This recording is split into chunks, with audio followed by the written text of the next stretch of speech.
நெருப்பினை பூங்காவனமாக்கி நபி இப்ராஹிம் உயிர் காத்தவனே. சிறப்புடன் நைல் நதி பிளந்திடவே நபி மூசா நலம் பெறச் செய்தவனே. தூதர் நபியை பகைவர்கள் பின் தொடர்ந்ததும் தௌர் எனும் குகையினிலே.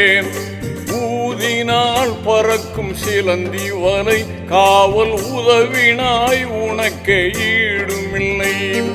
காத்த முன்னபியை காத்தவனே அவர் கௌமையும் காப்பாய் கனிவுடனே. காத்த முன்னபியை காத்தவனே அவர் கௌமையும் காப்பாய் கனிவுடனே.